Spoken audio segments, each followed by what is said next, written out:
نحمده ونصلي على رسوله الكريم أما بعد رب اشرح لي صدري ويسر لي أمري واحلل عقدة من لساني يفقهوا قولي۔ دینی رہنمائی کی مجلس نمبر 249 میں سبھی سامعین کی خدمت میں السلام علیکم ورحمۃ اللہ وبرکاتہ عرض ہے۔ آج کی مجلس کا پہلا سوال ہے کہ شب برات کے متعلق صحیح معلومات اگر عنایت فرمائیں تو مہربانی ہوگی۔ جواباً عرض ہے کہ شب برات یعنی شعبان کی 15ویں شب کے متعلق متعدد روایات موجود ہیں، لیکن وہ اکثر ضعیف ہیں، اور بعض روایتوں کو بہت زیادہ ضعیف حتیٰ کہ موضوع بھی کہا گیا ہے، لیکن محققین علماء کی رائے یہ ہے کہ تعدد طرق اور تعدد روایات کی وجہ سے اس رات کی عبادت کی فضیلت کو بالکل بے اصل نہیں کہا جا سکتا۔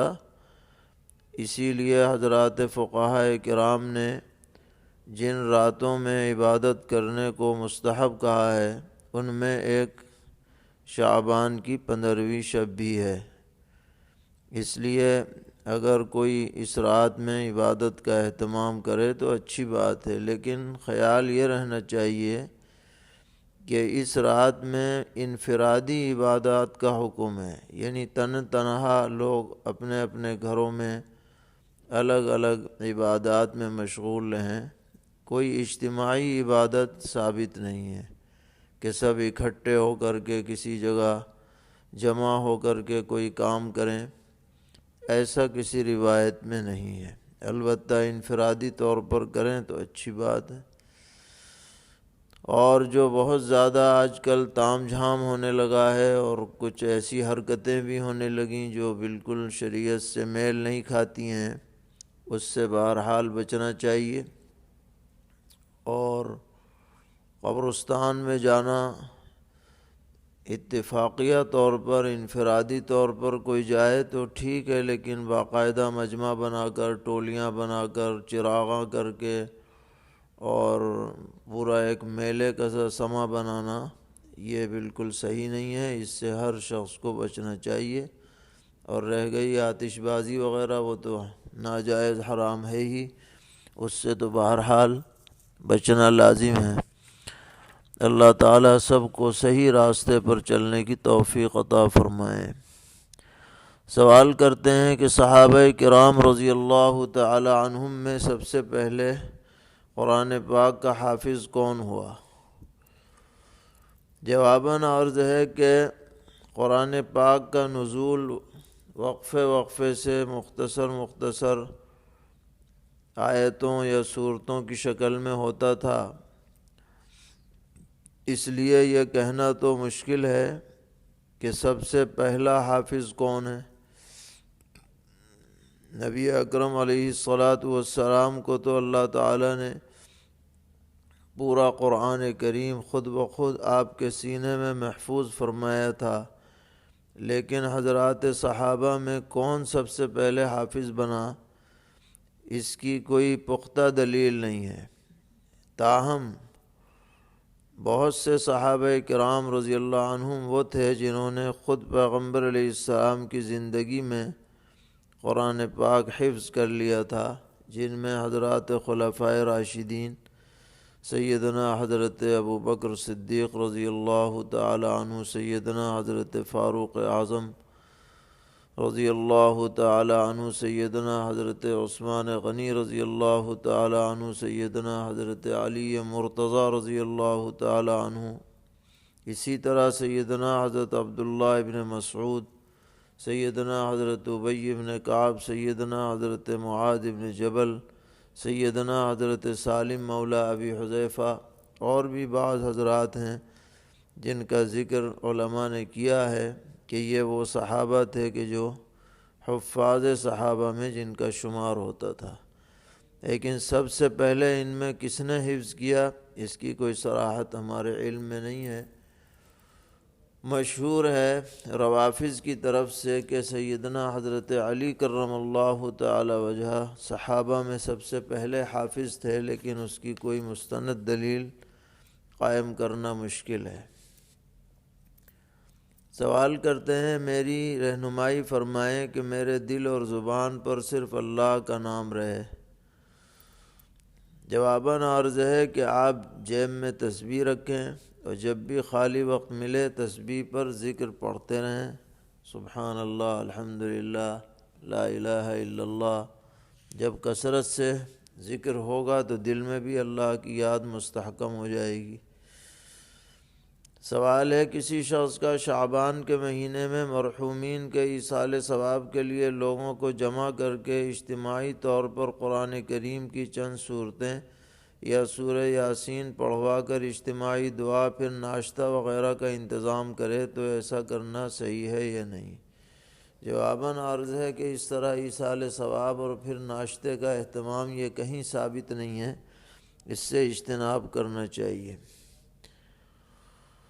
پوچھتے ہیں کہ کیا بیماری کی وجہ سے اللہ تعالیٰ مریض شخص کے مقام و مرتبے کو بلند فرما دیتے ہیں اور اس کی خطاؤں کو معاف کر دیتے ہیں؟ جواباً عرض ہے کہ حدیث میں ثابت ہے کہ نبی اکرم علیہ السلام نے فرمایا کہ جس شخص کو کوئی مصیبت پہنچتی ہے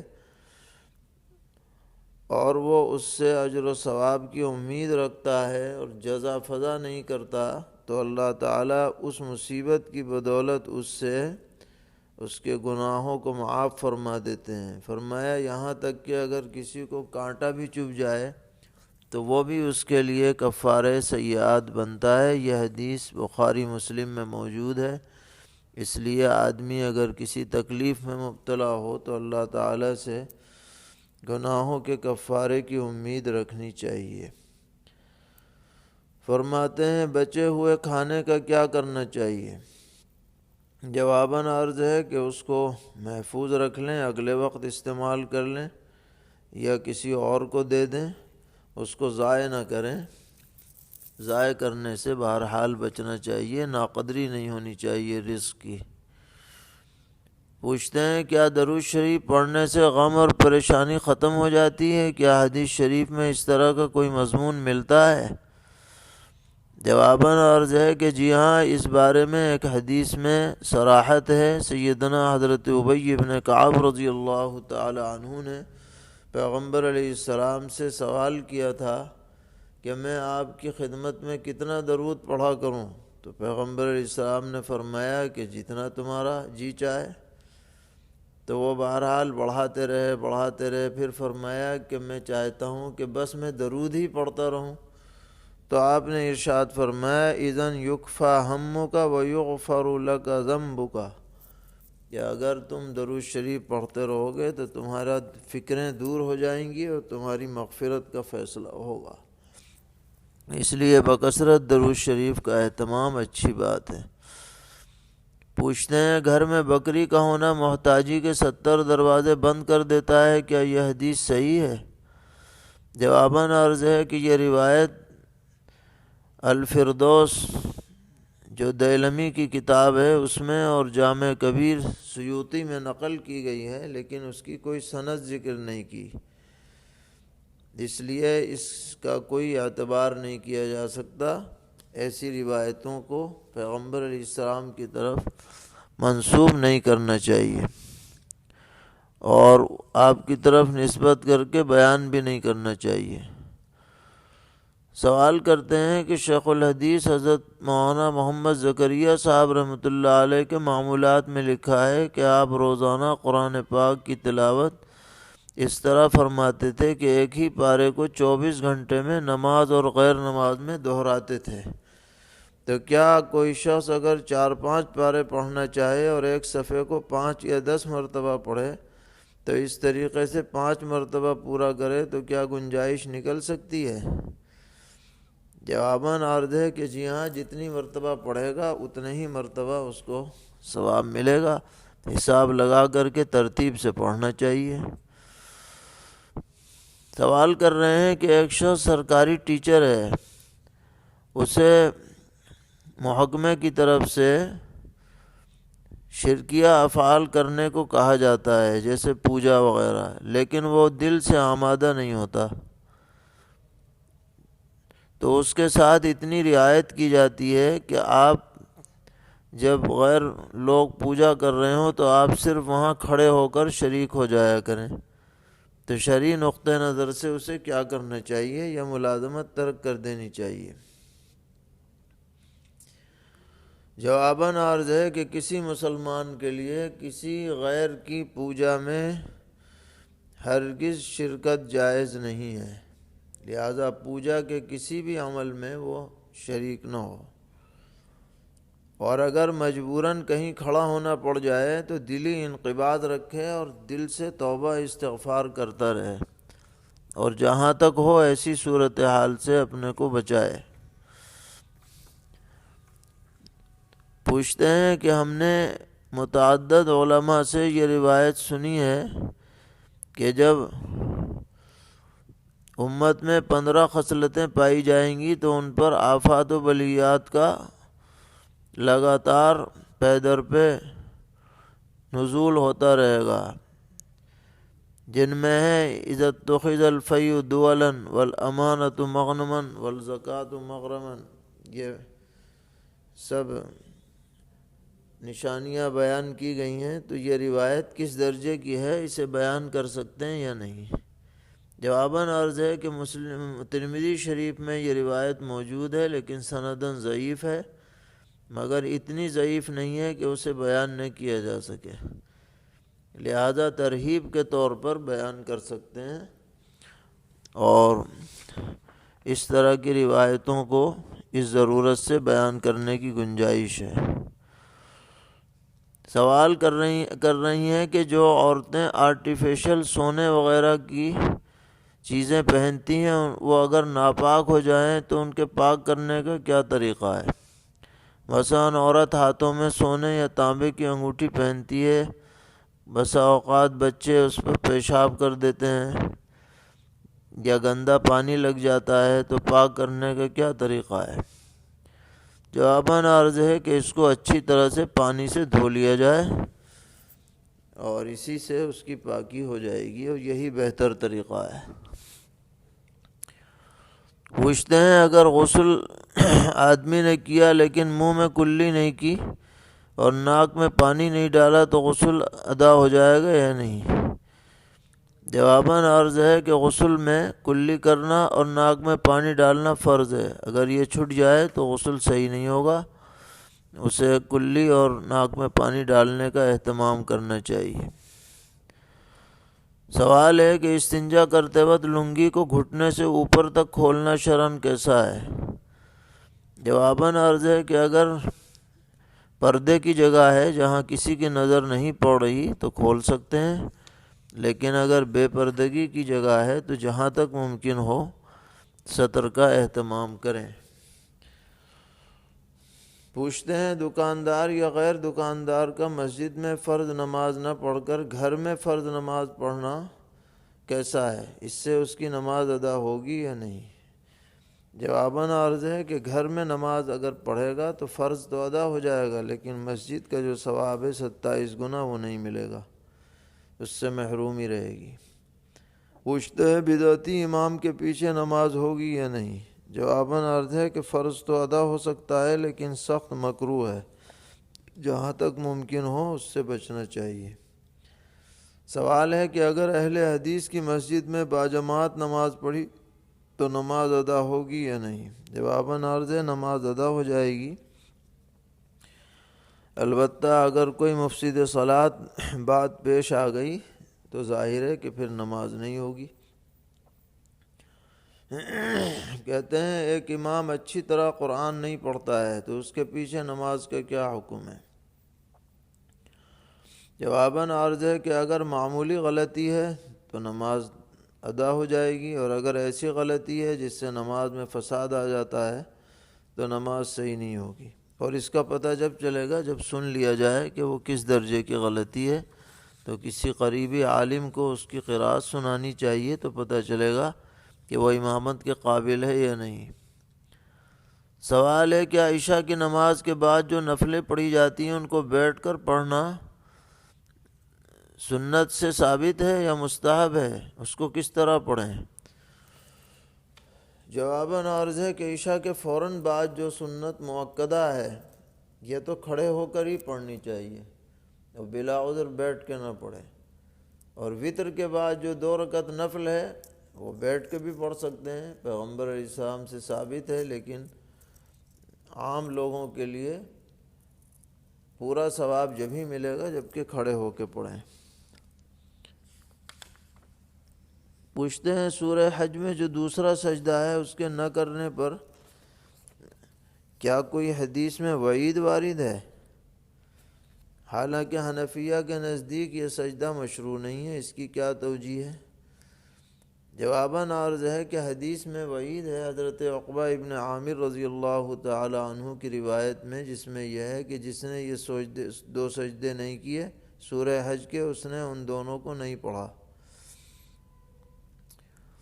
لیکن اس روایت سے یہ ثابت نہیں ہوتا کہ دونوں سجدے تلاوت ہیں۔ احناف کے نزدیک پہلی آیت میں سجدے تلاوت ہے سورہ حج کی پہلی سجدے کی آیت میں، اور جو دوسری والی ہے یا ایھا الذین آمنوا ارکعوا واسجدوا، اس میں سجدہ صلاتیہ یعنی نماز والا سجدہ ہے، تو یہ حدیث سے مخالفت اس کی لازم نہیں آتی، کیونکہ مطلقاً دونوں سجدے اپنی جگہ پر ہیں۔ ہم اس کا انکار نہیں کرتے کہ وہ نماز کا سجدہ نہیں ہے۔ پوچھتے ہیں زید کی ایک سگی بہن ہے جو بہت عیالدار ہے اور ان لوگوں کی آمدنی متوسط ہے، کھانے پینے کرائے میں ہی سب خرچ ہو جاتی ہے، تو ہم عید الفطر کے موقع پر اپنے بھانجے بھانجی کے لیے عیدی کے کپڑے زکوٰۃ کی رقم سے بنا سکتے ہیں یا نہیں؟ جواباً عرض ہے کہ اگر ان کی ملکیت میں بقدر نصاب مال نہیں ہے تو آپ ان کو زکوٰۃ کی رقم سے تعاون کر سکتے ہیں، اور اس میں آپ کو انشاءاللہ ڈبل ثواب ملے گا، ایک زکوٰۃ کا ملے گا، ایک صلہ رحمی کا ملے گا۔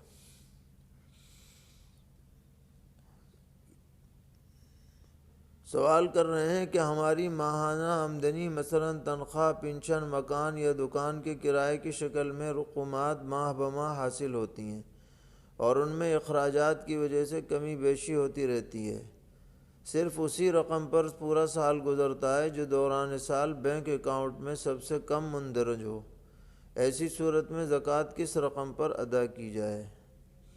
جواباً عرض ہے کہ زکوٰۃ میں بیچ کی آمدنی آئی گئی اس کا کچھ اعتبار نہیں، بلکہ جس دن حساب لگایا جاتا ہے زکوٰۃ کا سال میں ایک دن، اس دن جتنا بھی بیلنس موجود ہو آپ کے پاس ہاتھ میں، یا بیلنس ہو یا مال تجارت ہو، اس پر زکوٰۃ واجب ہوتی ہے، اور یہ تاریخ قمری مہینے کے اعتبار سے ہونی چاہیے، اور ویسے اصل تو یہ ہے کہ جس دن پہلی مرتبہ آدمی صاحب نصاب بنے وہی قمری تاریخ آٹومیٹک اس کی زکوٰۃ کی تاریخ بن جاتی ہے، اور اگر کسی کو یہ یاد نہ ہو تو اندازہ لگا کے کوئی تاریخ قمری متعین کر لے، ہر سال اسی کا زکوٰۃ دیا کرے حساب لگا کر۔ جو رقم کسی کو بطور قرض دی گئی ہو اور ٹوٹ ٹوٹ کر واپس مل رہی ہو، اس کی زکوٰۃ کیسے ادا کی جائے؟ جبکہ جس وقت تھوڑی بہت رقم ملتی ہے تو سال پورا ہونے سے پہلے ہی خرچ ہو جاتی ہے۔ جواباً عرض ہے کہ اس میں بھی جس دن آپ زکوٰۃ کا حساب لگائیں اس دن دیکھ لیں کہ آپ پر کتنا قرض ہے، جو قرض ہے وہ زکوٰۃ سے منہا ہو جائے گا، اور آپ کا جتنا قرض ہے دوسروں کے اوپر اس کو آپ زکوٰۃ میں جوڑ لیں اور اس کے حساب لگا کر زکوٰۃ ادا کر لیں۔ سوال کر رہے ہیں طواف وداع کس کے لیے واجب ہے؟ کیا جو شخص سعودیہ میں مقیم ہے لیکن میقات سے باہر ہے تو کیا وہ بھی عمرے سے فارغ ہو کر جب اپنی جگہ واپس جائے گا تو طواف وداع کرے گا؟ جواباً عرض ہے کہ پہلی بات تو یہ ہے کہ عمرے میں طواف وداع کا کوئی حکم کسی کے لیے نہیں ہے، چاہے وہ وہاں کا رہنے والا ہو باہر کا ہو، البتہ حج کے اندر طواف وداع کا حکم ہے ان لوگوں کے لیے جو میقات سے باہر رہتے ہیں، جو میقات کے اندر رہتے ہیں ان کے لیے طواف وداع کا حکم نہیں ہے۔ پوچھ رہی ہیں کہ گولک میں ایک صاحبہ نے حج کی نیت سے رقم جمع کی تھی، اب انہیں بہت سخت ضرورت ہے، بہت بیمار ہیں، تو معلوم کرنا ہے وہ گولک توڑ کر پیسہ استعمال کر سکتی ہیں یا نہیں۔ جواباً عرض ہے کہ ہاں کر سکتی ہیں، پھر بعد میں جب اللہ توفیق دے تو پھر جمع کر لیں۔ سوال کر رہے ہیں کہ احرام باندھنے کے بعد جو 2 رکعت پڑھی جاتی ہیں اس کے لیے کیا نیت کی جائے؟ اسی طرح طواف اور سعی کے بعد جو 2 رکعت پڑھتے ہیں اس میں کیا نیت کی جائے؟ جواباً عرض ہے کہ یہ سب نوافل ہیں، مطلق نماز سے بھی ادا ہو جائیں گی، یعنی مطلق نفل کی نیت سے بھی ادا ہو جائیں گی۔ باقی دلی اطمینان کے لیے احرام کے وقت یہ نیت کی جائے کہ میں احرام کی 2 نیت پڑھ رہے ہیں، اور طواف کے بعد طواف کی نیت کر لیں، سعی کے بعد سعی کی کر لیں۔ اس میں سعی طواف کے بعد والی زیادہ مؤکد ہیں جنہیں پڑھنا ہی پڑتا ہے۔ پوچھ رہے ہیں کیا بچہ پیدا ہونے کے 7ویں دن بال مڑنے کے بعد زعفران کو پانی میں گھول کر سر کے اوپر لگانا چاہیے؟ جواباً عرض ہے کہ جی ہاں، یہ بات صحابہ سے ثابت ہے، ایسا کرنا بہتر ہے۔ پوچھتے ہیں کیا میت کو غسل دینے والے کو غسل یا وضو ضروری ہے؟ جواباً عرض ہے کہ ضروری تو نہیں ہے لیکن مستحب ہے، البتہ اگر بدن پر یا کپڑے پر چھینٹیں آئی ہوں تو پھر پاک کرنا ہوگا، اس کو پاک کر کے پھر نماز پڑھی جائے۔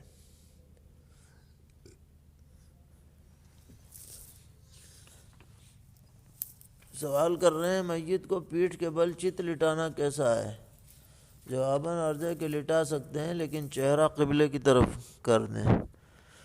پوچھتے ہیں کفن دیتے وقت میت کے دونوں ہاتھ کہاں رکھے جائیں؟ جواباً عرض ہے اپنی حالت پر رکھے جائیں، سینے پر نہ رکھنا ثابت نہیں ہے۔ سوال ہے کیا شوہر وفات کے بعد اپنی بیوی کو غسل دے سکتا ہے یا نہیں، اور بیوی شوہر کو غسل دے سکتی ہے یا نہیں؟ جواباً عرض ہے کہ شوہر کے لیے بیوی کو غسل دینا صحیح نہیں ہے، البتہ بیوی دے سکتی ہے کیونکہ عدت تک اس کا رشتہ نکاح ابھی گویا کہ باقی ہے۔ اللہ تعالی ہم سب کو دین پر استقامت عطا فرمائے، ہر طرح کے شرور سے محفوظ فرمائے۔ آج شب برات بھی ہے، سبھی سامعین سے دعا کی گزارش ہے، اللہ تعالی پوری امت پر رحم فرمائے، ہمارے خاص طور پر فلسطینی مظلوم بھائی بہنوں پر خاص اللہ تعالیٰ کی رحمت ہو، ان کو ظلم سے مصیبتوں سے نجات ملے، اور پوری دنیا میں اہل اسلام کو اللہ تعالیٰ عافیت سے نوازیں، ظالموں کے تسلط سے نجات عطا فرمائے، ہر خیر سے مالا مال فرمائے، ہر شر سے محفوظ رکھیں۔ وصلی اللہ تعالی علی خیر خلقہ محمد وعلی آلہ واصحابہ وذریاتہ اجمعین۔